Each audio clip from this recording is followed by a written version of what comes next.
Hello, everyone, and welcome to the program Talk Sport here on Global Television. I am Samuel Odi. Many thanks for joining on today's edition of the program. As always, we'll be starting from the home front, but before then, we saw Carabao Cup Championship round 4 was played yesterday. Liverpool got trashed 3-0 by Crystal Palace.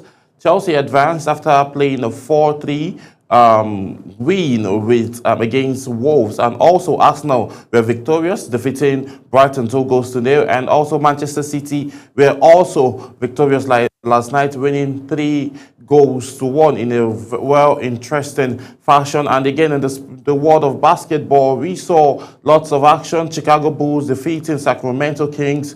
Also, we saw Phoenix Suns being defeated by Memphis Grizzlies. Memphis Grizzlies getting a win away from home. And also, Los Angeles Lakers also defeating Timberwolves away from home, getting a win without LeBron James and Luka Doncic. And then it shows that the Lakers team is looking very, very deep. Also, Celtics, that is Boston Celtics, handed Cleveland Cavaliers their first loss as they played away from home, as Boston got a win at home despite having a slow start of the season. I'll be having all of this conversation, and also in the Nigerian Basketball League, Olise Meke has rejoined Rivers Hoopers ahead of the Final Four that is currently ongoing in Rivers State. So we'll be having all of these conversations and more, bringing you lots of highlights of the action. And again, today is the lecture for SWAN at 60. That's talking about the Sports Writers Association of Nigeria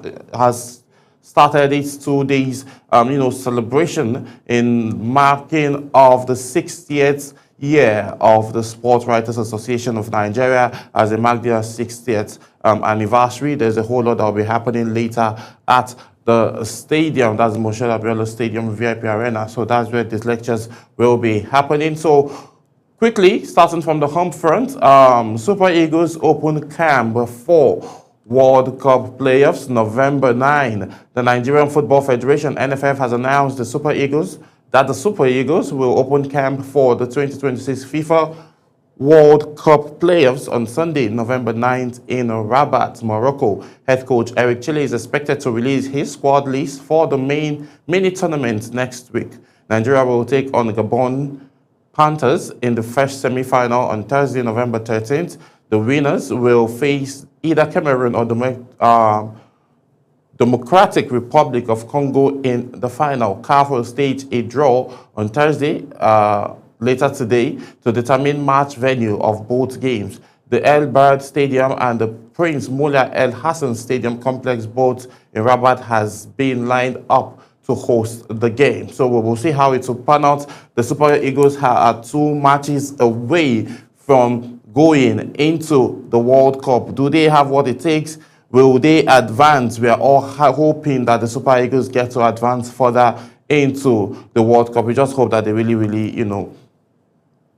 play well and advance. But one thing now is going to boil down to what the players want more, to what the coach wants more. This time around, we saw the hearts that they use in playing against Benin Republic at the Godswill Akpabio Stadium in Uyo. We'll be expecting to see that level of heart again the next 2 games that they'll be playing against Gabon, certainly, and then later on, not sure either Cameroon or Democratic Republic of Congo will be the other team that they'll be taking on. But it's going to be a very, very crucial and a very, very intense and very serious matchup. So the Super Eagles now and Eric should start understudying all of the teams, because watching videos and clips on how they would be able to, capitalize and gain advantage ahead of that side. All right, moving on.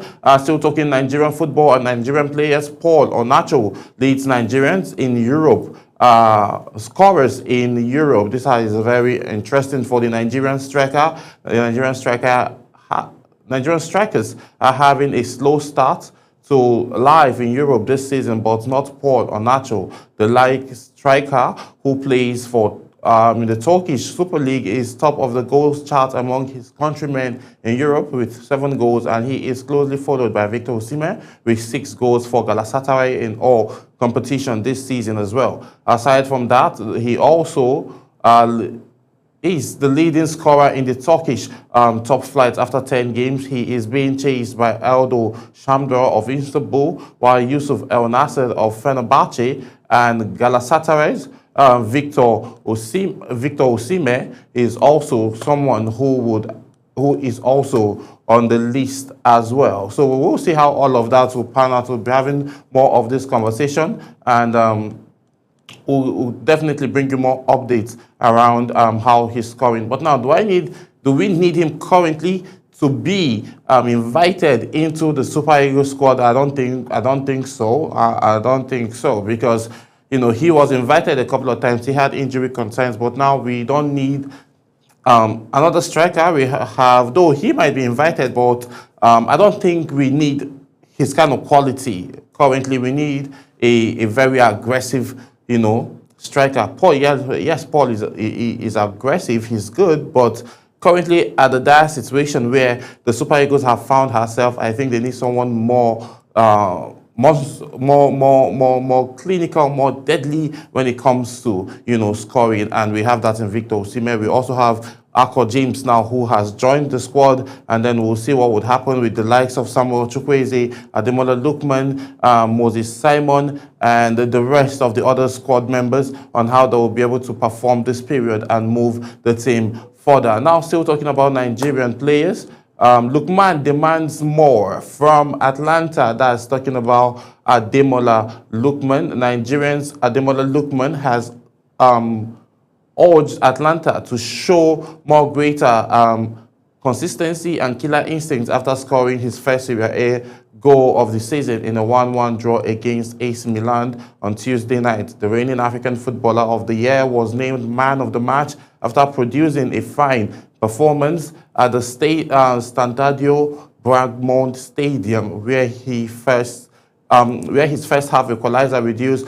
the point for the host. Samuel Risi had earlier given Milan an early lead in the 4th minute before Lookman leveled the scoring with a powerful finish into the roof of the net from Mario Pascal's assist. Speaking after the match, Lookman expressed delight at returning to the score sheet, but admitted that the team still had work to do to reach their full potential. The 28-year-old has endured a mixed start to the campaign following the summer that saw him linked with move to Bayern or Inter or AC Milan, and then the conversation still continues, but still he's asking for more from Atlanta based on the fact that they need to increase their depth. So still talking about the speculation going around between him and moving to a different club, which might be happening in the January transfer window. Victor Osimhen has lent his voice to the situation, saying that he wants Lookman at Galatasaray. Galatasaray striker Victor Osimhen is reportedly pushing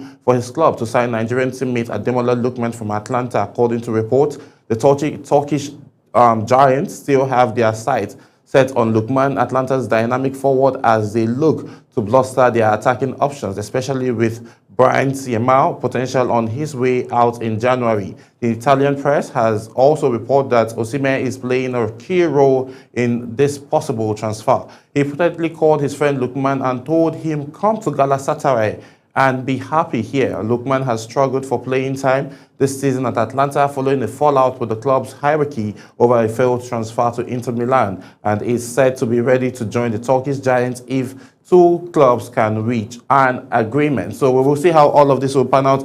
Having the mix of Victor Osimhen and Ademola Lookman on that Galatasaray squad front line, I think is going to be amazing. But if it were to be Chukwueze that joins Osimhen in Galatasaray, I know it's going to be spectacular. But currently, well, they still have chemistry. That's talking about Lookman and Victor Osimhen. But the chemistry between Samuel Chukwueze and that of Ademola and Victor Osimhen, I think it's higher and is off the chart between these two. But do I think that they are going to be a good fit for Galatasaray? Yes, I think they are going to be a very good fit. But now, would Atlanta want him to go? That is another thing. It's another conversation for, we would have when the transfer windows are properly open come January 2026. So moving away from all Nigerian home games, let's talk Enzo Marescas. Let's talk quickly as he slams Delap's foolishness. He says Delap was very the Lambs foolishness red card in Chelsea EFL Cup win.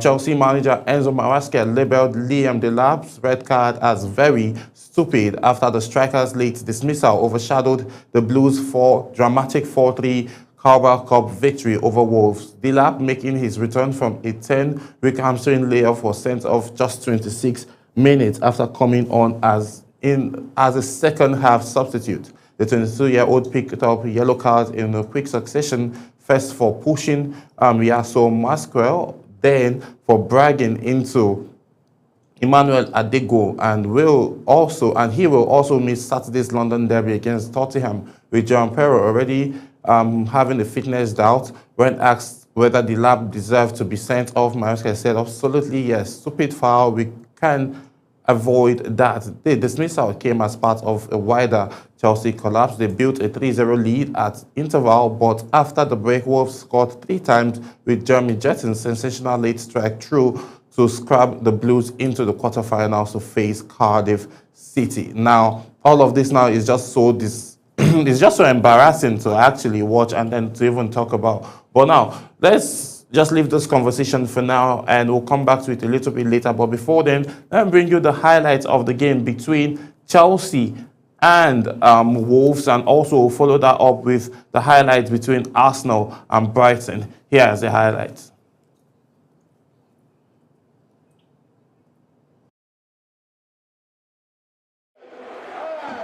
Semi-final.